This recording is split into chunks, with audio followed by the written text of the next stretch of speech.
Quand il viendra l'Esprit de vérité, il vous enseignera toutes choses. Quand il viendra l'Esprit de vérité, il fera de nous des témoins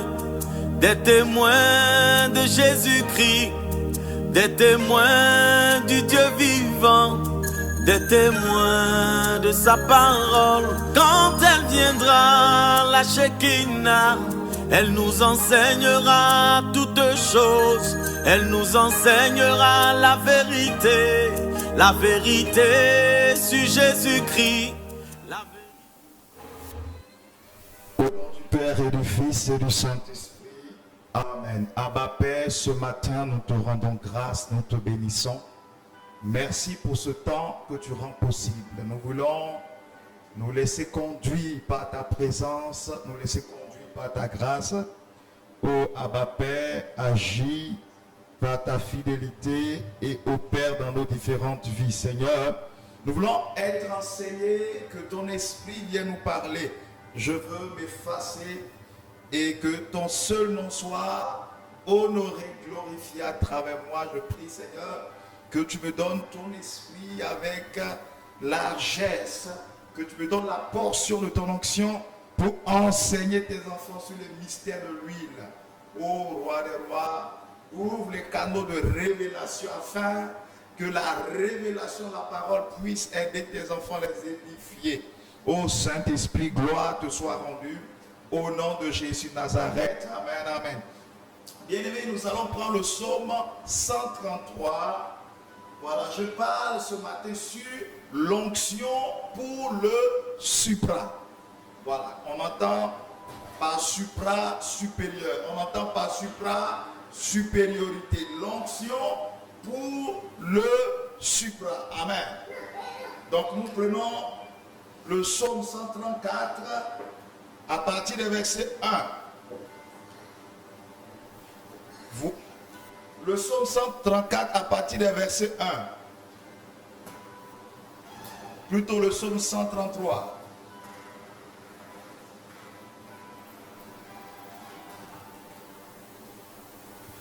Voici, oh, qu'il est agréable, qu'il est bon pour des frères de demeurer ensemble.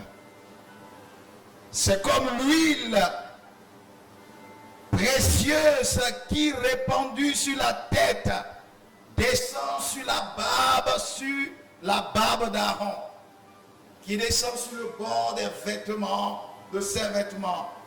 C'est comme la rosée de l'Hermon qui descend sur les montagnes de Sion, car c'est là que l'Éternel envoie la bénédiction, la vie pour l'éternité. Amen. C'est plutôt le psaume 133.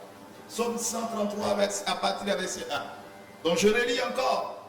Voici, oh, qu'il est agréable, qu'il est doux pour les frères de demeurer ensemble. C'est comme l'huile précieuse qui est répandue sur la tête, descend sur la barbe et sur la barbe d'Aaron, qui descend sur le bord de ses vêtements. C'est comme la rosée de l'Hermon qui descend sur les montagnes de Sion, car c'est là que l'Éternel envoie la bénédiction, la vie pour l'éternité. Amen. Parole du Seigneur. Bien-aimés, le psaume 133 est en train de présenter une forme d'analogie. Or, le psaume 133 compare le bonheur qui existe, le bonheur qui se crée lorsque les frères et sœurs se retrouvent ensemble dans cette agréabilité de la présence de Dieu et de la présence du semblable. Et comme il est agréable et doux pour les frères de demeurer ensemble. Donc le psaume parle de cette douceur, de cette agréabilité de demeurer ensemble en frères. Et le psaume dit que cela est semblable. Amen. Que cela est semblable à l'huile précieuse qui répandue sur la tête d'Aaron déborde. Donc on compare ce bonheur, cette joie, cette intensité de présence des frères avec l'huile précieuse qui coule sur la tête, donc l'onction. Et on compare encore cela avec la rosée de l'Hermon qui descend sur les montagnes de Sion. Donc il y a une comparaison, voilà, on essaie de faire une forme de ressemblance entre les deux choses, en termes de bonheur, en termes de douceur. Amen. Or, si vous avez pris assez de temps pour prier ensemble avec les frères, si vous avez été souvent avec des amis de frères, en train d'adorer, en train de ressentir la présence de Dieu dans l'adoration, dans la prière, vous allez voir qu'il y a une atmosphère électrique, rare, surnaturelle, qui alimente vos cœurs et qui vous rend une joie de demeurer dans cette présence. Donc vous voyez comment c'est tellement agréable de demeurer dans la présence du Seigneur. Quand vous-même vous êtes en train d'adorer, de prier, vous êtes dans la présence de Dieu. Vous n'avez pas envie de quitter la présence de Dieu. Et donc la présence de Dieu est tellement agréable. Et là, quand vous vous retrouvez en assemblée, tellement la présence de Dieu était agréable, qu'est-ce qui se passe au Cénacle? Dans le Cénacle, pendant les 10 jours, les apôtres étaient assis, assemblés dans la prière. Ils étaient dans la communion de cœur. Et ils rompaient le pain de fraternité. Ils partageaient tout. Ils étaient dans cette communion. Et c'était tellement dans cette joie que la Bible dit au 10e jour de leur présence dans le Cénacle, le jour de la Pentecôte juive, l'Esprit de Dieu est descendu. On parle de ce bonheur, on parle de cette atmosphère tellement douce et tellement extraordinaire.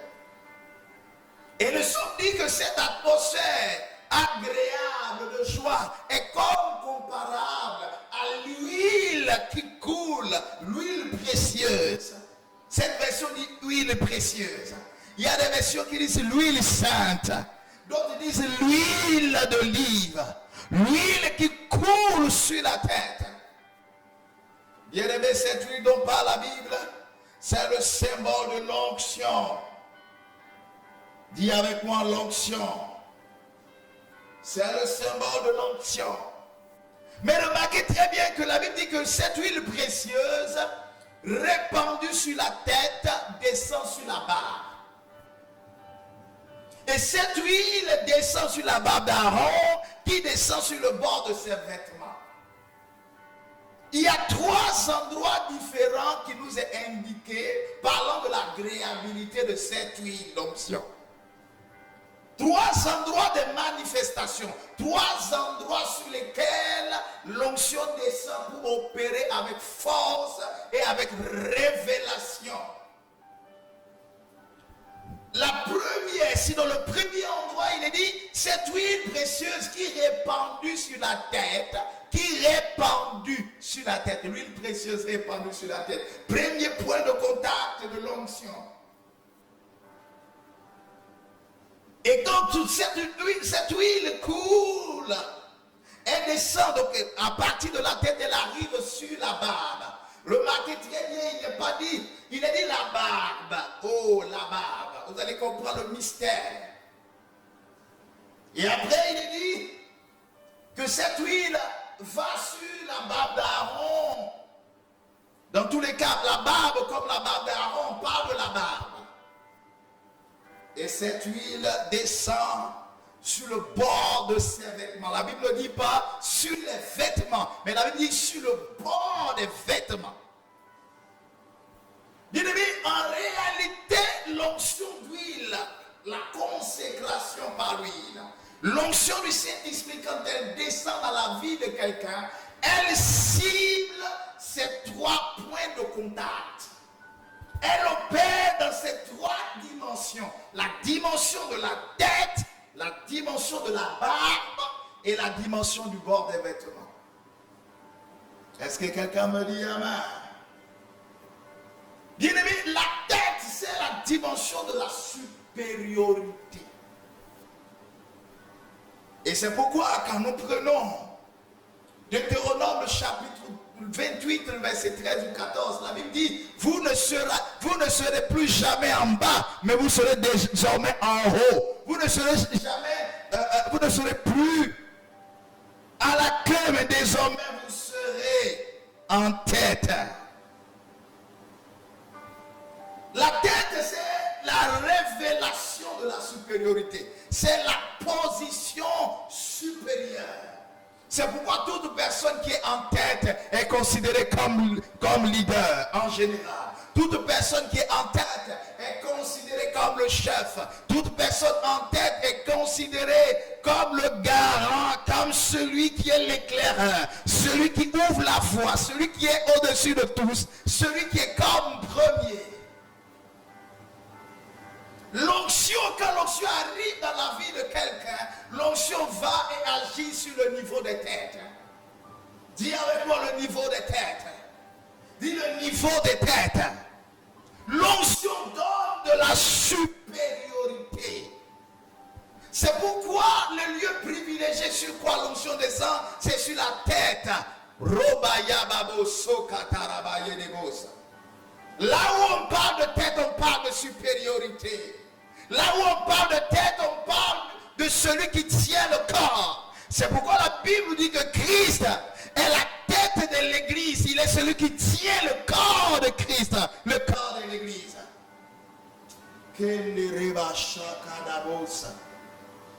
Est-ce que je parle à quelqu'un? Le niveau de la tête. Quand l'onction arrive, l'onction privilégie la dimension de la supériorité. Bien-aimé, tu ne reçois pas l'onction pour être inférieur. Tu ne reçois pas l'onction pour rester à la queue ou à la traîne. Lorsque tu reçois l'onction, l'onction te catapulte dans une autre dimension. L'onction te pousse et t'envoie dans le niveau de la supériorité. Oh, je pensais que tu étais en train de dire amen. Envoie le cœur, bien-aimé, pendant que je suis en train de parler. L'onction va cibler les hauteurs. Vous savez, l'onction est une chose qui aime la hauteur. Et c'est pourquoi l'onction peut descendre, mais l'onction va rester toujours en haut. Regardez le processus de transmission de l'onction. Elle se fait dans une position presque debout. Or, le oint, celui qui oint n'est jamais assis. En général, celui qui oint est toujours debout. Et celui qui reçoit l'onction est toujours à genoux. On ne peut pas recevoir l'onction assis. Non. On ne peut. Celui qui reçoit l'onction de la part de celui qui lui porte l'onction, même lors de l'ordination, lorsque l'évêque est en train d'ordonner les prêtres, il se mettra à genoux. Lorsque l'évêque est en train de donner les huiles. Et encore dans l'Ancien Testament, cela se faisait. Un prophète ou un roi qui recevait l'onction d'un prêtre ou l'onction d'un prophète se mettait toujours à genoux. Et celui qui donnait l'onction à partir de la corne était celui qui était debout. L'onction est dans la dimension de la supériorité. Et d'ailleurs, on va soulever la bouteille. Soulever soit, je ne sais pas, si vous voulez. On va soulever la corne, comme dans l'Ancien Testament. On soulève la corne, c'est-à-dire on la met plus haut. L'onction est une dimension de la supériorité. C'est pourquoi les joints, toutes les personnes qui portent l'onction ne sont pas des personnes simples. Toute personne qui porte l'onction est dimensionnée pour la supériorité, est préparée pour la supériorité. Tu ne peux pas porter l'onction et rester une personne ordinaire, une personne à la traîne, une personne inférieure. L'onction t'amène dans la dimension de la supériorité. Dis amen pendant que je parle. Dis amen et l'onction vient sur toi et te donne une place de supériorité. Et l'onction vient sur toi et te donne une place de supériorité. Gloire à Jésus. Celui qui donne l'onction est dans une position d'élévation. L'onction vient L'onction vient comment? Vient d'en haut et descend toujours en bas pour relever celui qui est en bas. C'est pourquoi quelqu'un qui porte l'onction qui est à terre, il y a un problème. Et c'est pourquoi le combat de Satan contre les rois serait de les maintenir à genoux, de les maintenir liés à leur faiblesse. C'est pourquoi la sirène des eaux est un démon coriace qui s'attaque au oin.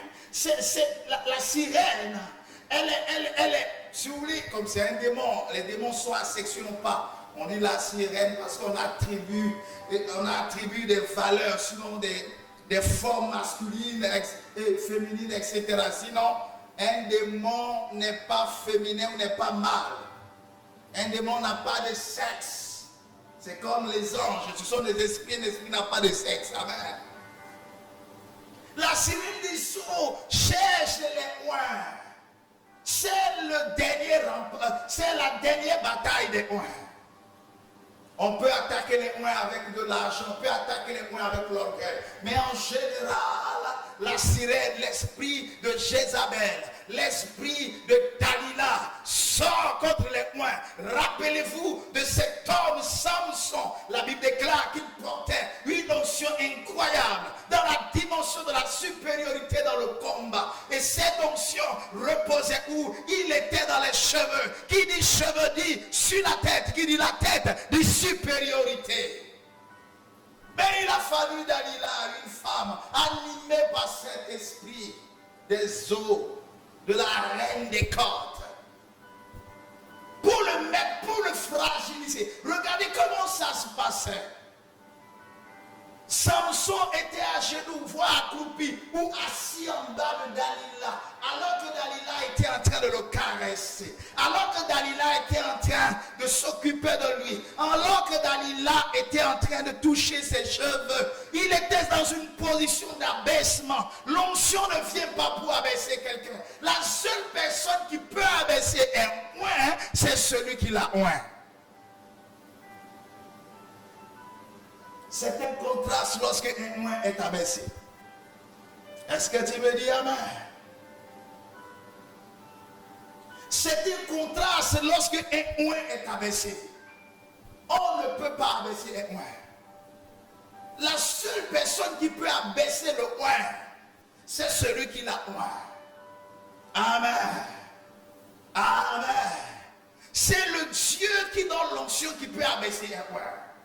Ou c'est le serviteur ou le prophète par lequel Dieu est passé pour oindre quelqu'un qui peut aussi abaisser un oint. Parce que dans l'héritage de l'onction, une personne qui a l'onction est soumise à celle qui la ointe. Aïe, aïe, aïe, aïe, aïe.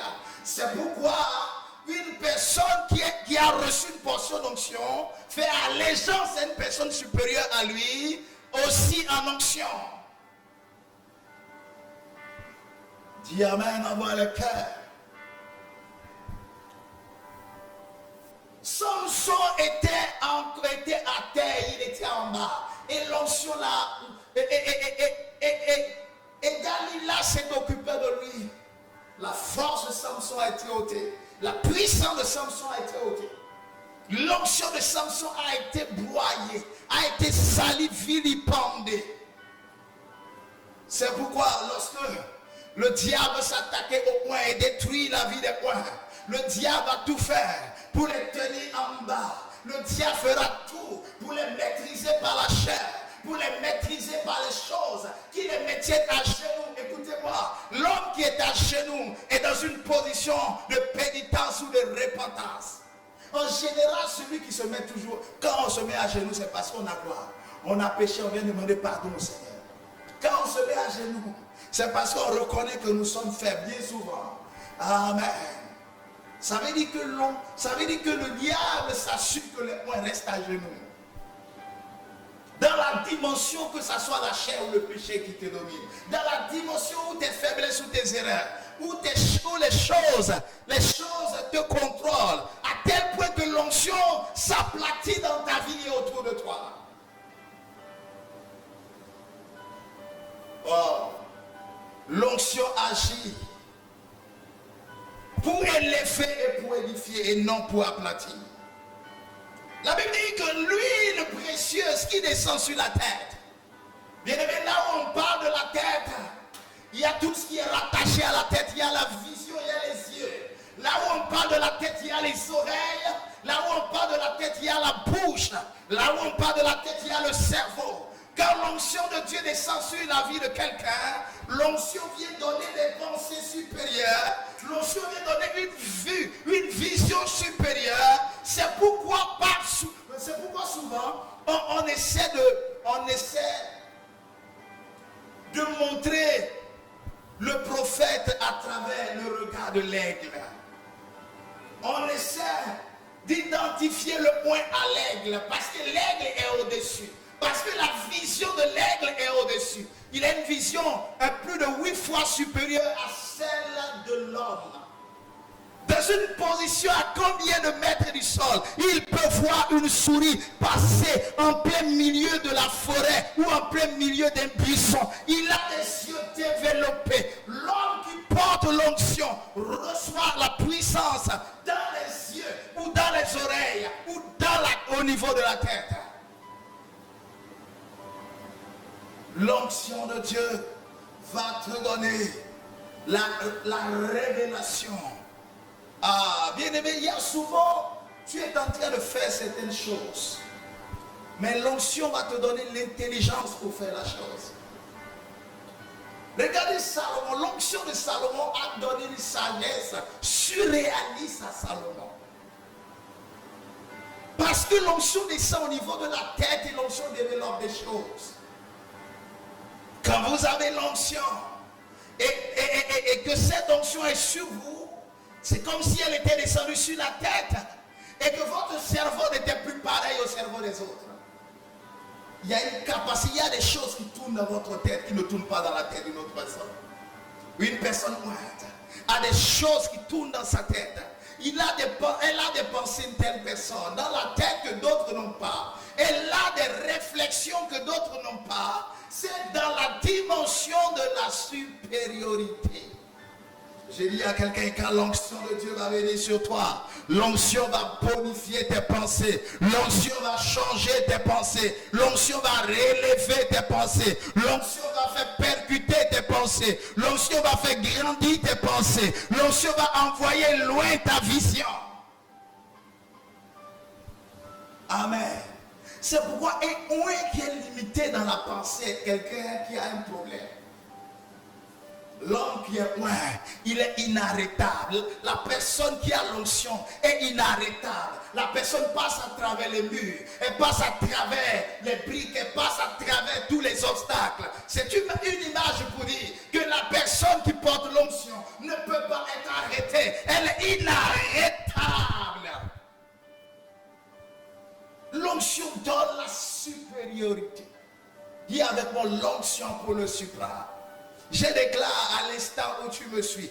Si tu me dis Amen, tu me dis Amen de là où tu es. Dis-moi Amen dans 5 commentaires différents. Si tu me dis Amen, l'onction de la supériorité, l'onction de la prééminence arrive sur toi. L'onction de la supériorité, l'onction de la prééminence arrive sur toi. Dis Amen et reçois. Dis Amen et reçois. Dis Amen et reçois. Dis Amen et reçois. Dis Amen et reçois. Dis Amen et reçois.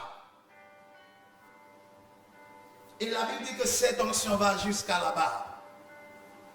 Quand l'huile quitte la tête et descend sur la barbe. Bien-aimé, tout le monde n'a pas la barbe. La barbe, c'est le symbole de la responsabilité de la maturité. Un enfant qui naît n'a pas de barbe. Sinon c'est un problème génétique ou hormonal. C'est comme une femme qui a la barbe. C'est un problème hormonal. Amen. Sinon, la barbe, c'est à partir de la puberté qu'un garçon peut avoir la barbe. Lorsqu'il commence à devenir pubère, en allant vers le 10e âge, en allant vers surtout 15 ans, à partir de 13-15 ans pour monter, la barbe commence à sortir. Parce que la barbe, c'est l'image de l'âge adulte. La barbe, C'est l'image de quelqu'un qui a atteint une certaine maturité. C'est pourquoi le vieillard est caractérisé par quoi? Par la barbe blanche. Le vieillard est caractérisé par la barbe blanche. Pour dessiner un vieil homme, vous pouvez mettre un jeune, vous pouvez dessiner un jeune avec une canne. Parce que la canne peut représenter un vieil homme. Mais la canne n'est pas suffisante parce que tout le monde peut porter la canne. Tout le monde peut avoir une canne. Une femme qui a un problème de santé physique peut utiliser une canne. Vous voyez, donc la canne n'est pas représentative de l'âge avancé ou de la vieillesse. Mais il y a une chose. Même la calvitie. Moi-même, la calvitie est en train de sortir. Mais je ne suis pas un vieil homme. Amen. Je ne suis pas un vieil homme. Il y a des personnes qui sont chauves à partir de 18 ans. D'autres sont chauves à partir de 22 ans, ou de 30 ans, ou de 50 ans, de 60 ans. Donc la calvitie n'est pas ce qui représente la vieillesse. Mais en général, dans le subconscient humain, ce qui représente la vieillesse, c'est la barbe blanche. J'ai un ami et frère, il s'est levé le matin, il voit quelques barbes blanches dans sa... Il dit, mais tiens, oh, mais je suis en train de vieillir. Les gens m'ont dit que je vieillis. Il a commencé à... Chaque fois que ça sort, il enlève. Je dis, toi, tu vas finir par enlever toute ta barbe. Souvent, je me réveille, je vois, il y a une ou deux qui traînent. C'est pourquoi, quand vous allez voir, il y a des gens aussi qui ont des problèmes hormonaux, qui font que même à un âge jeune, ils ont la barbe blanche. Ils ont même les cheveux blancs. Mais quand vous les regardez, alors qu'ils sont jeunes, mais à cause des cheveux blancs ou de la barbe blanche, on pense et on considère qu'ils sont peut-être âgés ou adultes. À tel point qu'aujourd'hui, on se représente le fameux concept de Sugar Daddy à partir de la barbe et des cheveux blancs. Parce que la barbe, c'est l'image de la maturité en quelque sorte.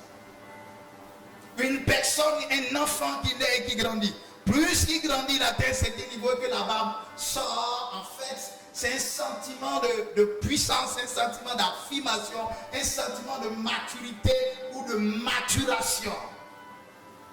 Et la Bible dit que cette huile sacrée et précieuse qui descend sur la tête, descend, va sur la barbe. Barbe, symbole de maturité. Oh, l'onction donne la maturité. Dis avec moi, l'onction donne la maturité. Je me rappelle, au début du ministère, je me suis retrouvé dans certains endroits ou au milieu de certains vieillards, de certaines personnes tellement âgées. Mais alors que j'y étais, à l'époque très très jeune, mais au milieu de ces personnes, l'Esprit de Dieu me donnait d'avoir une maturité incroyable. Vous voyez là, ce qui se passe lorsque à 12 ans, Jésus se retrouve au milieu des docteurs de la loi. Les docteurs de la loi étaient dans l'étonnement. On dit, mais qui est ce petit garçon qui a une si grande ouverture d'esprit, qui enseignait même les docteurs de la loi? Quelle maturité, quel savoir, quelle connaissance, quel niveau d'opération. Quand l'Esprit de Dieu descend dans ta vie, quand tu as l'onction, l'onction va générer en toi la maturité. Je dis à quelqu'un, on ne t'appellera plus enfant. Parce que l'onction vient prendre quelqu'un de la dimension de l'enfant pour l'amener à la dimension de fils. Est-ce que je peux parler? Dis parle papa. Quand tu dis parle papa, j'ai envie de parler. Dis parle papa. Quand tu dis parle, j'ai envie de parler. L'onction prend l'enfant de Dieu pour l'établir dans la dimension de fils. Ah, quand l'onction arrive dans la vie d'un enfant de Dieu, l'onction prend l'enfant et l'établit dans la dimension de fils. Parce que les deux choses sont différentes. On peut être enfant de Dieu et puis on peut être fils de Dieu. On peut être enfant de Dieu et ne pas être fils de Dieu. Enfant, c'est le premier niveau. fils, c'est un autre niveau. Comme dit la Bible, l'enfant n'hérite pas, c'est le fils qui hérite. Quand on parle de fils, il y a la dimension de la maturité, la dimension de la majorité, dont il a atteint le plein potentiel, qui peut lui permettre de parler à la place de son père. Le fils est celui qui peut parler à la place de son père. Le fils est celui qui peut indiquer des voies à la place de son père. Le fils est celui qui peut représenter son père. Et d'ailleurs, chez les Hébreux, le terme ben, ou si vous voulez bin. Bin c'est en arabe, ben c'est en hébreu. Vous parlez de fils. Jésus, par exemple, de son vrai nom, c'était Yeshua ben Yosef. Vous voyez, Jésus, Yeshua, ben, fils, Yosef. Voilà, Joseph. Donc, le terme fils, par exemple, Bartimée, on dit Bartimée, fils, Timée, c'est le nom de son père. Et tous les enfants, amen, c'est comme le prénom, moi j'ai un prénom qui est le prénom de mon père. Parmi vous, vous portez le nom ou des noms de votre papa. Écoutez, le fils, celui qui est fils, dans l'hébreu originel, c'est celui qui ressemble à son père. C'est pourquoi il y avait un problème dans la vie de Bartimée. Bartimée voulait dire fils de Timée. Ça veut dire qu'il devait ressembler à son père. Son père était quelqu'un qui voyait, mais Bartimée ne voyait pas. Il y avait un contraste, il y avait une dichotomie. Bartimée devait ressembler à son père, qui voyait, mais lui il était aveugle. C'est pourquoi, pour rétablir Bartimée, il a fallu que quelqu'un qui était un plein fils, il a fallu que quelqu'un qui avait été déclaré dans l'eau du baptême de Jean-Baptiste comme le fils bien-aimé, il fallait que quelqu'un qui ressemblait trait pour trait à son père, qui dit: je ne fais rien sans que mon père ne me donne l'autorisation, je ne fais rien sans réaliser ce que mon père, sans faire ce que mon père fait. Il fallait que quelqu'un qui avait la dimension de fils, qui ressemblait trait pour trait à son père, puisse rencontrer Bartimée, qui avait un problème dans la ressemblance avec son père. Jésus s'est établi pour restaurer la dignité et la vie de fils de Bartimée.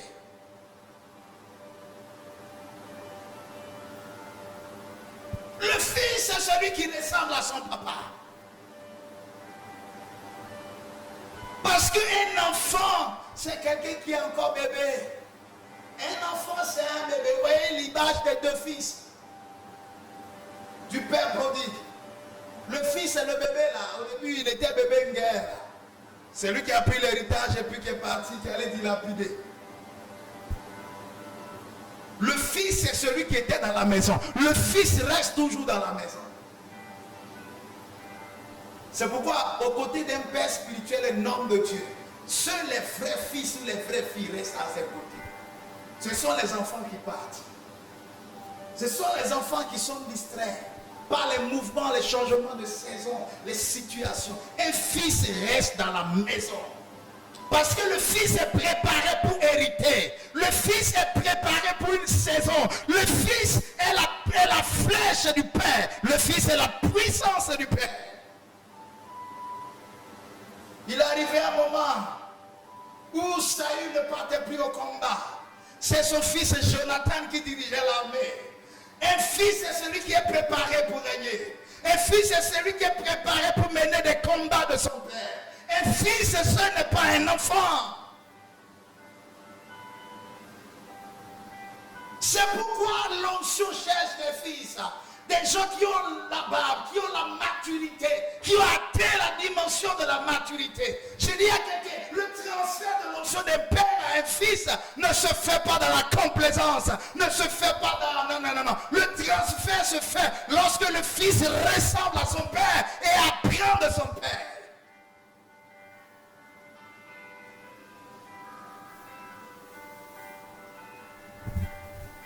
Quand un fils apprend de son père, Dieu l'établit. Est-ce que je parle à des enfants ici? Est-ce que je parle à des fils et à des filles par ici? Dis, oh yes, je reçois papa. Oh, je déclare que le manteau arrive sur toi. Dis, oh yes, je reçois papa. Je déclare que le manteau arrive sur toi. Dis, oh yes, je reçois papa. Je déclare que le manteau arrive sur toi. Dis, oh yes, je reçois papa. Oh, envoie le cœur, si ce message est en train de te bénir. Envoie le cœur très fort, envoie le cœur. Tu peux partager, taguer quelqu'un, inviter quelqu'un. Bien-aimé, le Père, le Fils, il reçoit l'onction. Un enfant ne reçoit pas l'onction. C'est un fils qui reçoit l'onction. Vous savez, l'onction est une chose précieuse. Il n'y a rien de malheureux qu'une personne qui ne connaît pas le maniement d'une arme qui a en main un AK-47. Et dis révélation, dis révélation. Il n'y a rien de plus dangereux qu'une personne qui ne connaît rien d'une arme qui tient dans sa main une roquette. Ou bien une grenade. Parce que la grenade peut le détruire lui-même et détruire son entourage. C'est pourquoi l'onction n'est pas la chose des enfants, mais l'onction est la chose des fils. Parce qu'un enfant, il n'est pas encore prêt, il ne connaît pas. Vous savez, un enfant, même il peut voir le feu, aller prendre le feu, puis tomber dans le feu.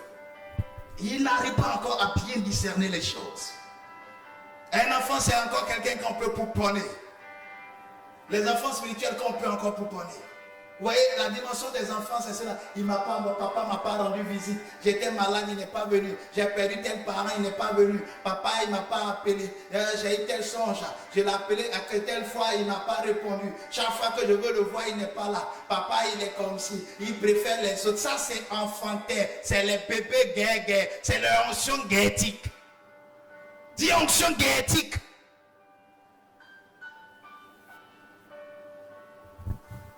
C'est pourquoi ce genre d'enfant, il faut se promener. Il se promène. Il y a des choses. Non, un enfant ne reçoit pas l'onction. C'est un danger pour lui et pour son environnement. Écoutez, il y a si une chose qui est la plus dangereuse au monde, c'est l'onction, l'huile qui coule sur la tête de quelqu'un. L'huile qui coule sur la tête de quelqu'un est une chose parmi les plus dangereuses au monde. Oh. Je dis, c'est même plus dangereux, écoute-moi, c'est même plus dangereux que le missile ou bien le quoi de Satan 2 ou quoi de Vladimir Poutine là. Bon, président Vladimir Poutine, c'est pas mon ami. Maintenant, si lui me voit, va m'appeler comment? Ambassadeur du royaume, Jean-Yves Comotte. Parce que c'est pas son ami. Tout ça, c'est les choses de l'onction.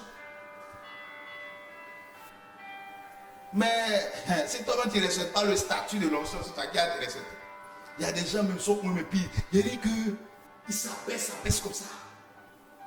Il faut une autorité, il faut même se coucher. Encore on dit ramper, il faut ramper comme ça.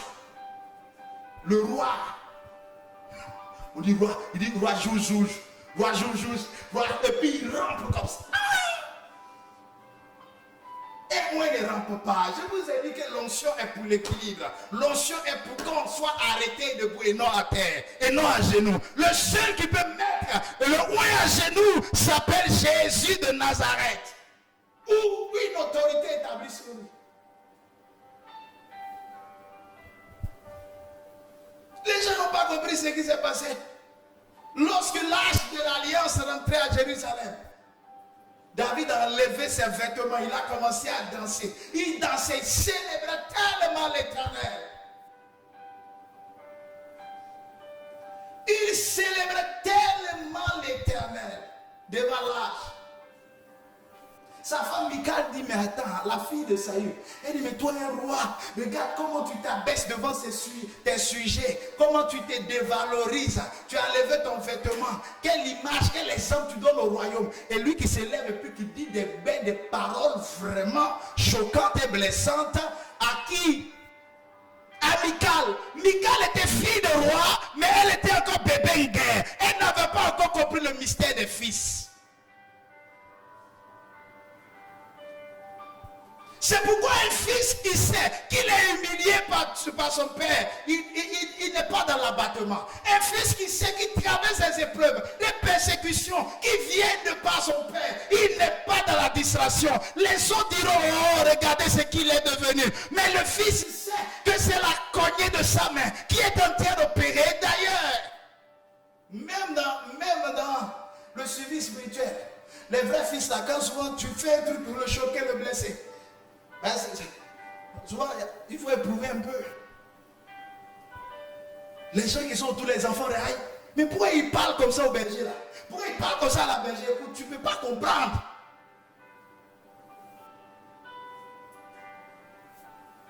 Aïe, pourquoi ils lui parlent comme ça? Tu ne peux pas comprendre. C'est pas à ton niveau. Toi tu es un enfant, lui c'est un fils.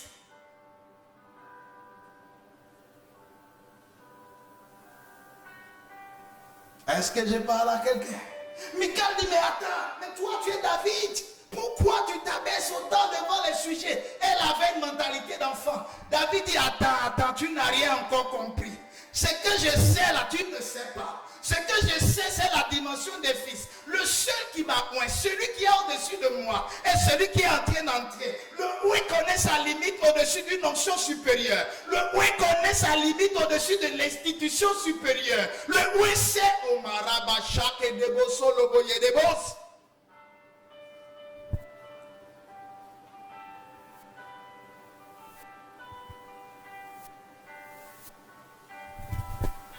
Est-ce que je parle à quelqu'un?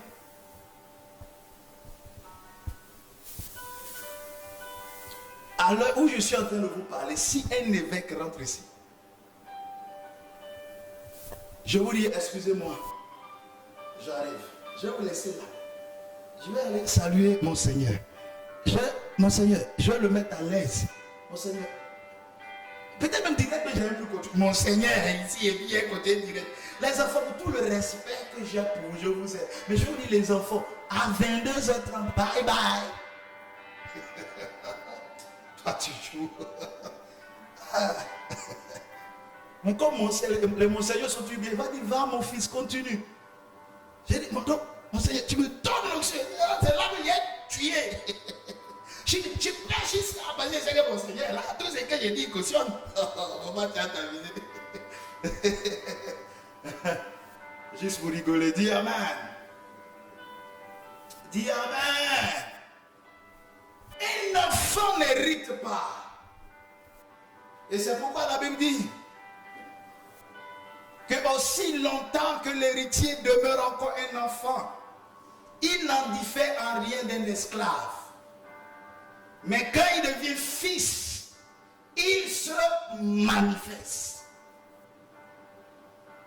Aussi longtemps qu'un héritier, c'est-à-dire un enfant, un héritier, quelqu'un qui a droit au trône, qui a droit à un héritage, aussi longtemps que l'héritier demeure un enfant, il n'en diffère rien d'un esclave. C'est-à-dire, il est comme quelqu'un, c'est-à-dire un esclave, un serviteur dans la maison. Quand tu n'as pas encore l'âge pour hériter, tu n'es pas encore mature. C'est comme tu as ton héritage, mais l'héritage là, c'est quelqu'un qui gère. C'est sous tutelle. Il y a un tuteur qui gère tes biens parce que tu n'as pas encore l'âge requis. Quand l'enfant, c'est pourquoi l'enfant, Dieu ne donne pas, l'onction n'est pas pour les enfants. Quand Élie a rencontré Élisée. La Bible dit qu'Élisée était en train de labourer, il était à la 12e parcelle. Élie a jeté son manteau. Élisée prend le manteau et puis le suit. Il vient. Papa, je vais te suivre. Il dit, tu fais quoi là? Il t'a appelé. Il dit, je vais vendre les 12 parcelles là. Et puis il est revenu te suivre. Il dit, je t'ai appelé. Quand il est devenu mature, il est devenu fils là. Il a quoi à suivre et le prophète Élie.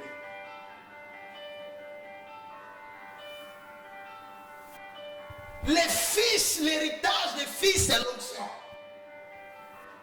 L'héritage des fils, c'est l'onction. Et c'est pourquoi la Bible dit que l'huile précieuse descend sur la tête et descend sur la barbe. Dis avec moi la barbe.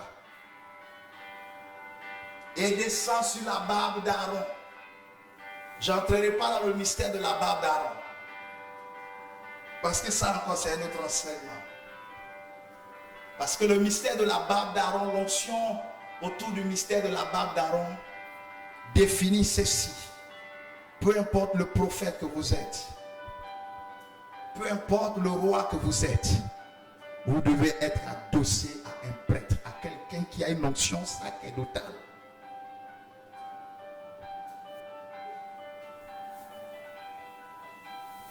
Un jour, je vais prêcher sur la sacrificature. Vous savez, les trois fonctions de la triple fonction, parlant du prêtre, du roi et du prophète, sont autonomes. Ils sont autonomes. Mais en général, on a toujours pensé que le plus puissant, le plus grand de tous, c'est le prophète. Parce que le prophète entre chez les rois. Il est celui qui établit le roi, qui instruit le roi, qui oint le roi. Et on a toujours pensé que le roi avait une supériorité sur le prêtre. Comme David qui va vers Sadoc ou vers les fils de Sadoc pour leur demander de faire le sacrifice. Et comme une époque aussi dans l'église où des rois empereurs s'étaient autoproclamés au-dessus de l'église. Souvent même dans certaines églises anglicanes, comme je crois en Angleterre, où je pense sans me tromper, si je ne me trompe pas, la reine d'Angleterre est comme la responsable de l'église. Si je me trompe, quelqu'un peut me... Voilà. Les gens ont toujours pensé que la royauté ou le roi est supérieur. Donc le prophète est au-dessus du roi, le roi est supérieur au sacerdoce ou au prêtre. Oh, ça c'est le niveau très bas de la compréhension de la parole et des mystères de la révélation de la parole. Généralement, le roi opère toujours avec le prophète. Le prophète opère toujours dans la cour du roi. Mais il y a un seul qui les attend. Il les attend eux tous dans le sanctuaire. Lui, il s'appelle le prêtre. C'est le prêtre qui les attend dans le sanctuaire. Parce que celui qui rentre dans le sanctuaire, même le prophète ne rentrait pas dans le sanctuaire. À moins que quelqu'un comme les Samuel ait ce qu'on appelle la triple fonction. Ou la triple onction. Ils sont à la fois prêtre, prophète et roi. L'onction messianique. Comme Jésus. Mais Samuel était à la fois roi, il était prophète, il était prêtre.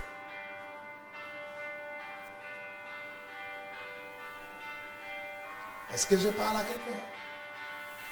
Donc, que tu sois prophète, que tu sois roi, tu auras besoin de t'adosser au sacerdoce. Parce que le sacerdoce, c'est lui qui crée l'équilibre. Et pendant que je vais m'arrêter, mais parce que là, on est dans l'école des prophètes, on est dans la dimension des serviteurs de Dieu. Les enfants ne comprendront pas, c'est les fils qui comprennent. C'est pourquoi tous les ministères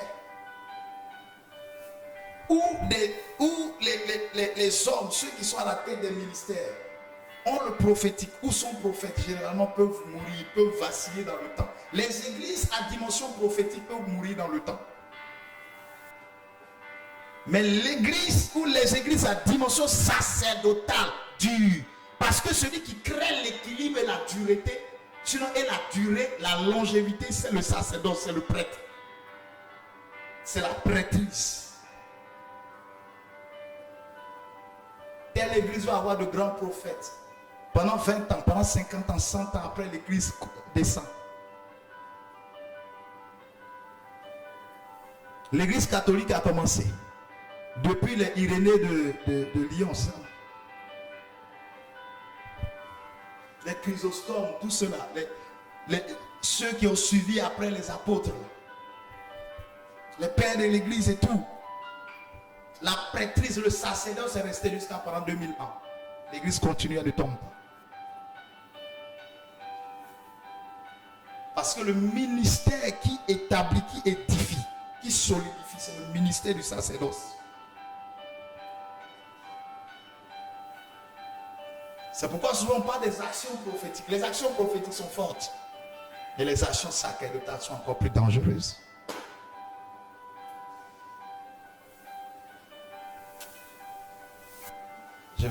On va aller devant. On va aller devant. Ça, c'est pas pour vous. Gloire à Jésus. Donc, quand il est dit la barbe d'Aaron, Aaron, c'est l'image du sacerdoce.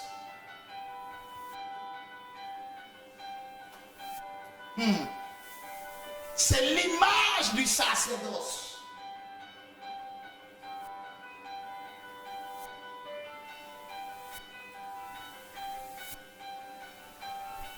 Le sacerdoce est sacré.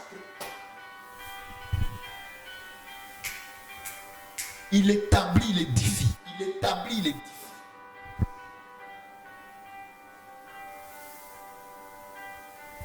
Peu importe au niveau de prophétie, que tu sois prophète, mais dans le temple de Jérusalem, la Bible dit, pour entrer dans le lieu très saint, il fallait le grand prêtre, qui devait entrer une seule fois l'année.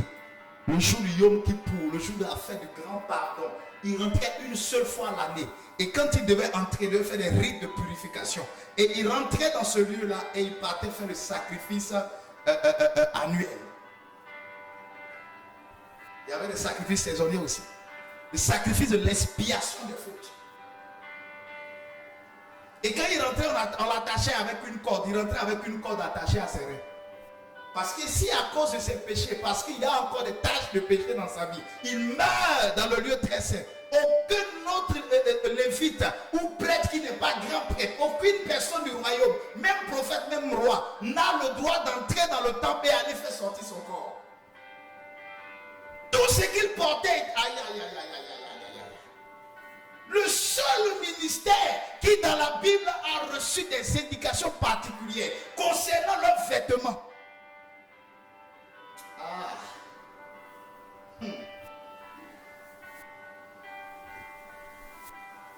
Depuis, je prêche là. Vous m'avez vu en soutane.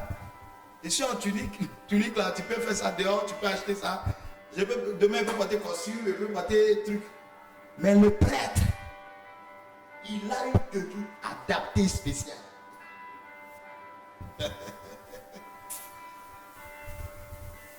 Dis à quelqu'un, respecte tes doyens. Comment on dit ça? Respecte tes doyens. Chers prêtres, soyez salués et que Dieu vous bénisse et qu'il bénisse votre sacerdoce. Amen. Alors, bien aimés frères et sœurs, c'était juste une petite lucarne. Et la Bible, l'onction va descendre où? L'onction descend sur le bord de ses vêtements. L'onction descend sur le bord de ses vêtements. Il n'est pas sur les vêtements, mais sur le bord des vêtements. Vous savez, autour des vêtements des prêtres, parce que là on parle d'Aaron et le vêtement d'Aaron,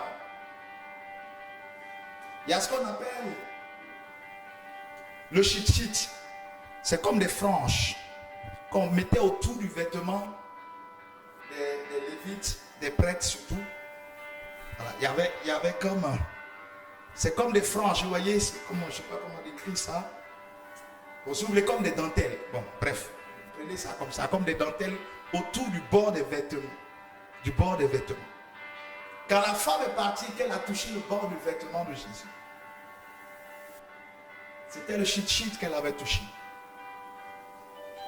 Parce que c'était la symbolique de la loi. Les 613, le Talmud.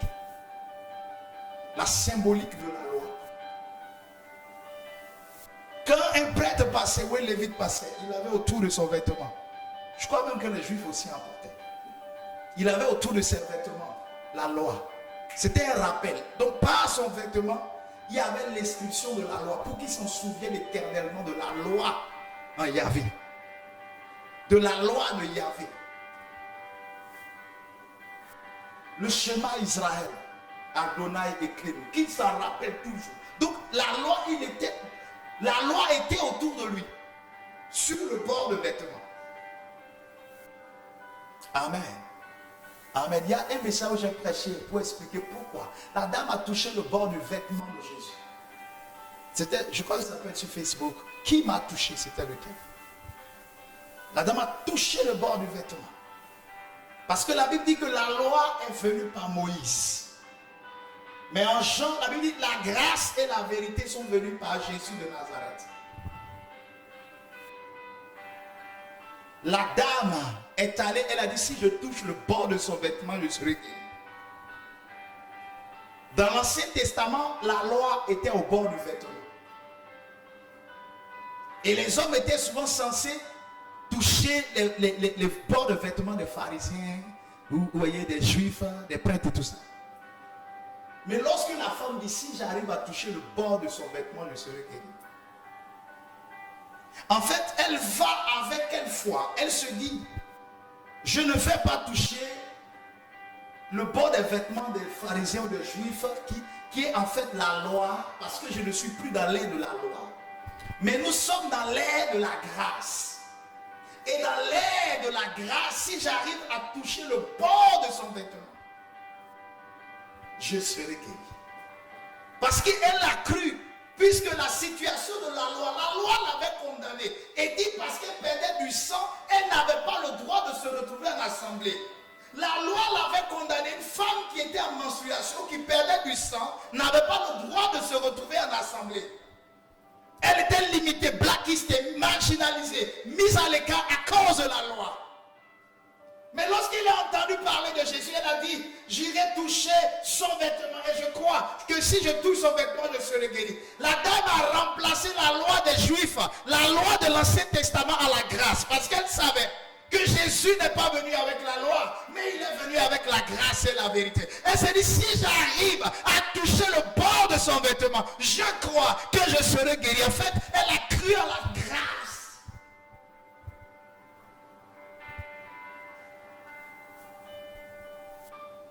Elle a cru à la grâce qui dépasse la loi, qui tord le cou de la loi. La grâce tord le cou de la loi.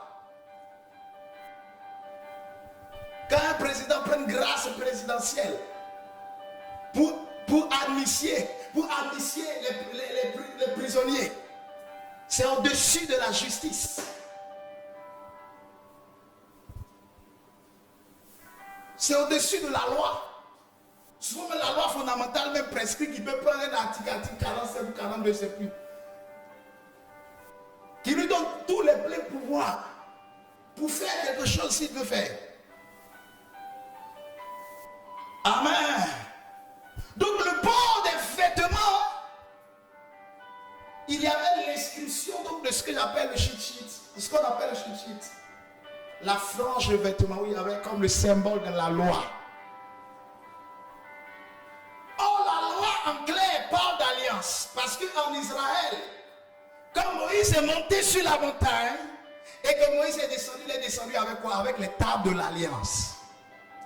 Appelez encore les tables de la loi. La loi est égale à l'alliance. Les commandements qui sont dans la loi sont égaux à l'alliance. Ça veut dire que lorsque la Bible dit que l'huile va sur le bord des vêtements, l'onction opère dans la dimension de l'alliance.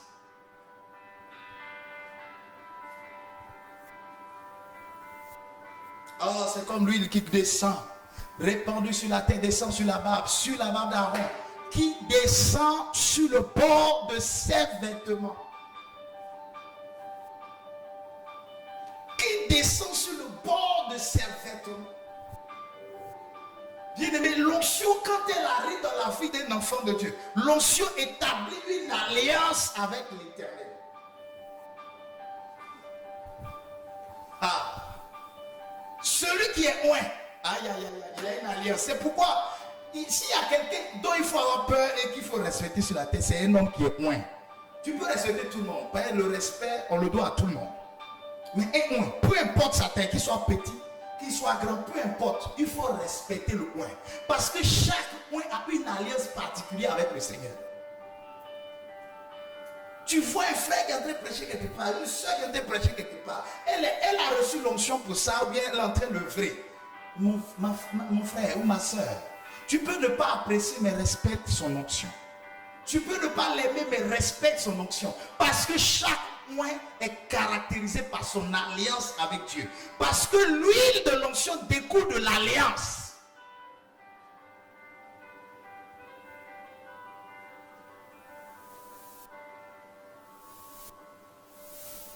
Est-ce que je peux parler? Dis Amen avec moi. L'huile de l'onction découle de l'alliance. Ouais, ma fille est dans la révélation, c'est ça. C'est pourquoi, évidemment, le Seigneur a dit, ne touchez pas avec moi. Ne faites pas du mal à mes prophètes. Dieu défend le public. Il défend quiconque de toucher à son oint.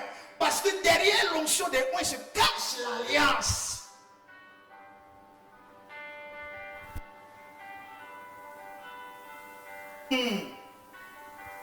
Si elle veut aller plus loin, je vais encore dire à quelqu'un.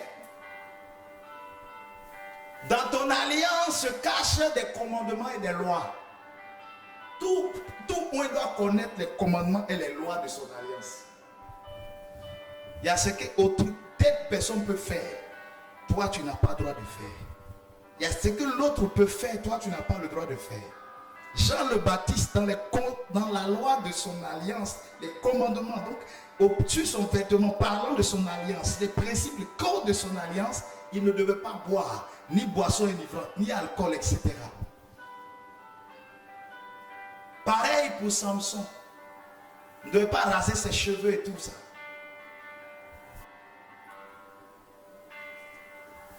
Il y a des lois, chaque appelé ou chaque ministère a des lois. Il y a des gens qui, dans leur alliance avec le Seigneur, ces personnes doivent faire 2 heures par jour d'adoration au moins. Ça fait partie de leur alliance. Et même dans la prière d'alliance, dans l'alliance avec le Seigneur, il y a ce qu'on appelle les heures d'alliance. Moi, mes heures d'alliance, normalement, si je les respecte, à mes heures d'alliance, mon esprit souffre. Quand je veux avoir des précisions, je veux que Dieu me parle sur des sujets, c'est à l'heure d'alliance. Je me mets dans sa présence. Il parle. Maintenant, comme nous les hommes là, nous dans le monde contemporain, on est tellement dans... Tu as prêché, tu as allé chercher l'argent ici, tu as t'occupé de ta famille ici, tu as fait là les enfants spirituels, papa. Toi-même donc souvent même à ton heure d'alliance, tu as sauvé. Ah, Jésus, aide-nous sur cette terre des hommes.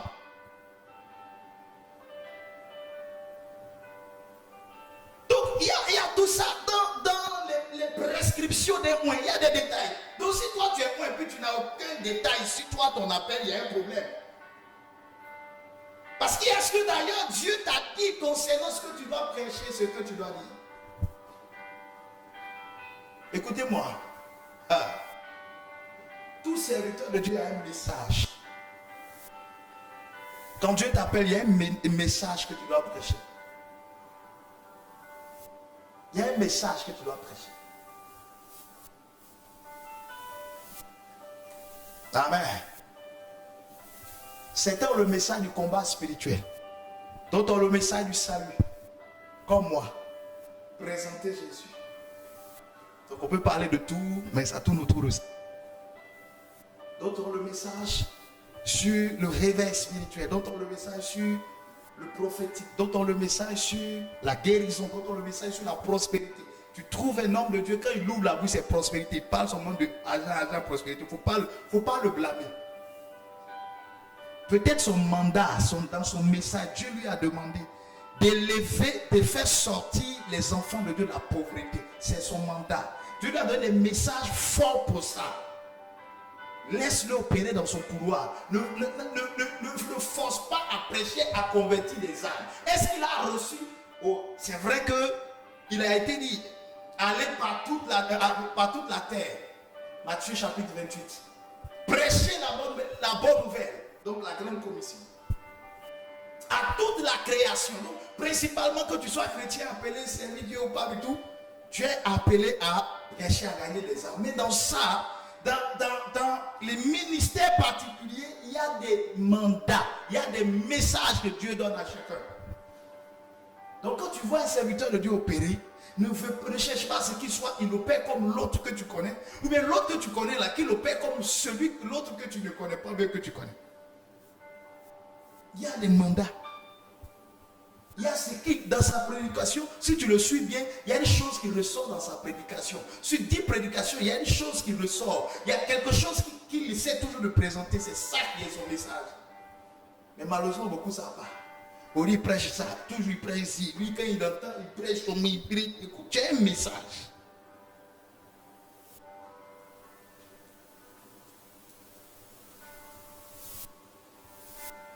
Amen.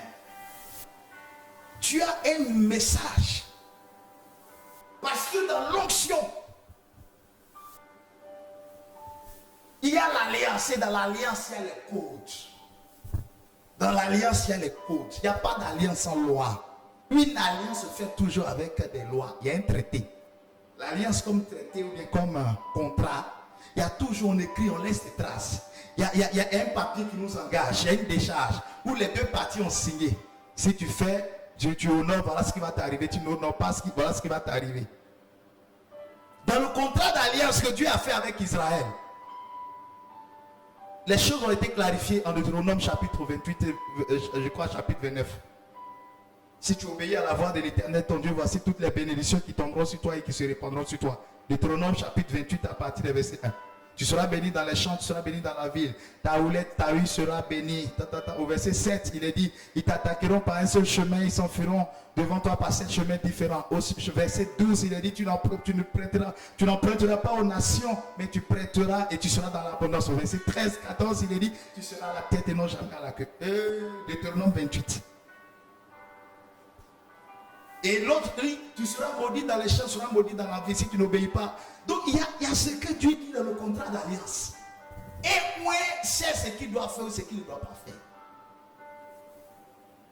Donc je dis à quelqu'un, je vais clôturer par ça. Et moi, ne se promène pas à faire les choses comme les autres, tout le monde. Toi, tu es un, et puis c'est toi qui fais les choses comme tout le monde. Tu fréquentes tous les lieux de tout le monde, tu fais comme tout le monde, tu manges partout, tu fais partout. Attends, qu'est-ce qui te rend particulier? Moi, c'est rare que tu vas me voir manger dans la rue. Et j'ai défendu ça à mes enfants. J'ai une de mes filles, ça c'était notre combat, ça. Elle va voir du pain, quoi. Elle va acheter. C'est une pointe, ça. Ah, maïs, c'est combien? Ah, de l'eau. C'est un ça. Et où est un comportement particulier parce qu'il y a des codes. Il est mis à part. Où veut dire mis à part? Consacré pour. Mis à part. Consacré pour. Maintenant, il y a l'humilité. On n'a pas dit que parce que tu es loin, tu dois te cacher. Non. Voilà. Il y a l'humilité. Tu peux manger dans certains endroits, restaurants, je vais dire, manger la nourriture, tout le monde, oui. Mais je veux dire qu'il y a des choses quand même qui doivent. Non. Et moi qui porte, c'est-à-dire toi tu es là, tu es loin, et puis tu portes habit. Tu es un homme, tu portes culotte. Bon, souvent je porte aussi, donc il ne faut pas que je vais dire ça. Les Bermudas, on porte ça, oui. Bon, quand je dis culotte là, c'est-à-dire que avec des sandales, et puis un débardeur là, et puis tu te promènes. Ah, ça va, elle a donné, ça se dit, ah, souvenir. Et puis on te voit, ah maman, ça va, oh ma fille, ça va, Dieu te bénisse. Ça c'est un, ouais. Une fille aussi qui est ouette, voilà maintenant ton habit. Toujours c'est toi qui portes les mini-jupes. Ça c'est ouette. Cheveux là, quand toi tu fais là, ça descend jusqu'à sur tes fesses. Ça c'est ouette aussi.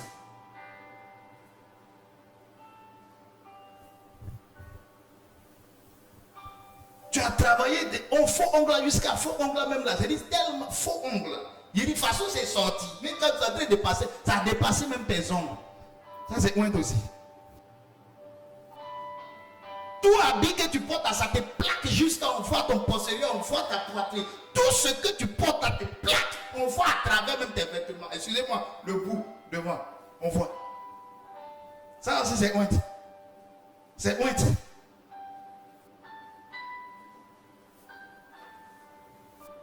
Et moi, il est mis à servi à quelque chose de grand. C'est comme les vases d'honneur. Écoutez-moi bien. Vous avez forcément des ustensiles chez vous. De cuisine, peu importe, des verres, des choses comme ça. Des choses de table.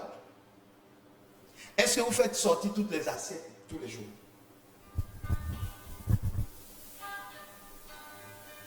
Est-ce que vous faites sortir toutes les assiettes tous les jours?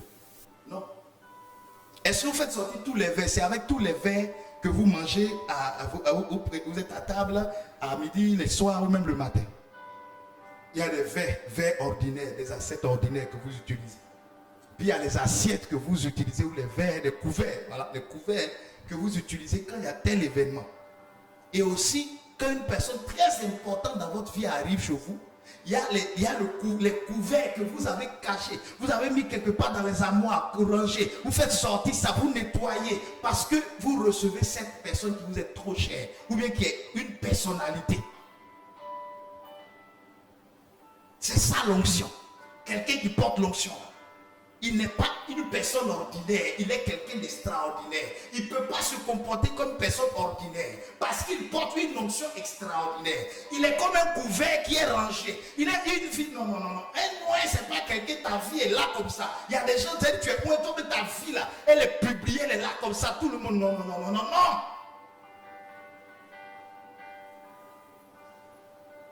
Respecte ton onction.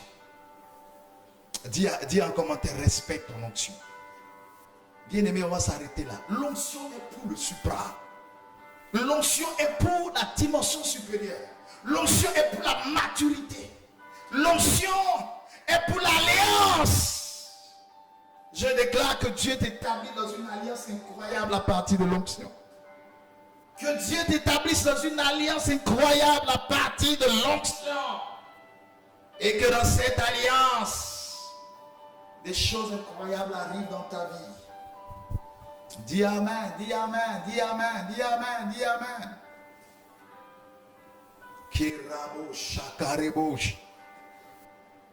Que la grâce de Dieu soit sur toi, bien-aimé. Lève les deux mains de là où tu es. Je te recommande à la grâce et à la faveur. L'Esprit de Dieu va travailler dans ta vie. L'onction de Dieu va travailler avec toi. Et là où tu es, lève les mains et aspire à l'onction, aspire. Demande l'onction du Saint-Esprit, même si tu as toujours besoin encore d'onction. L'onction peut toujours descendre sur nous, nous affecter, nous faire grandir.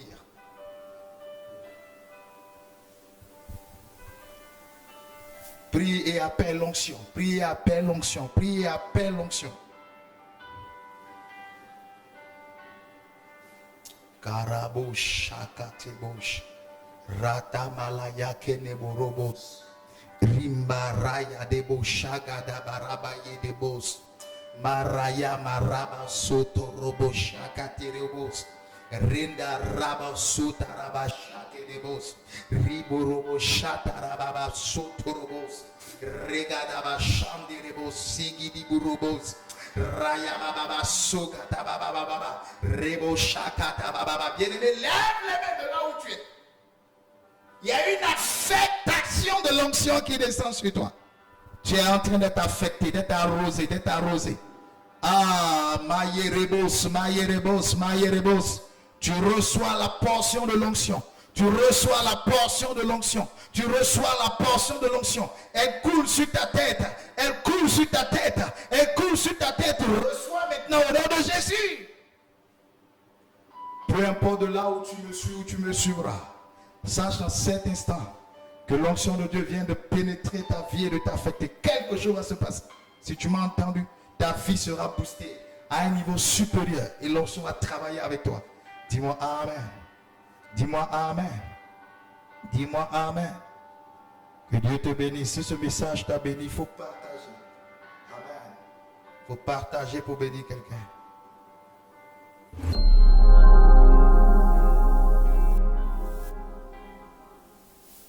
Quand il viendra l'Esprit de vérité, il vous enseignera toutes choses. Quand il viendra l'Esprit de vérité, il fera de nous des témoins. des témoins de Jésus-Christ, des témoins du Dieu vivant, des témoins de sa parole. Quand elle viendra, la Shekinah, elle nous enseignera toutes choses, elle nous enseignera la vérité sur Jésus-Christ.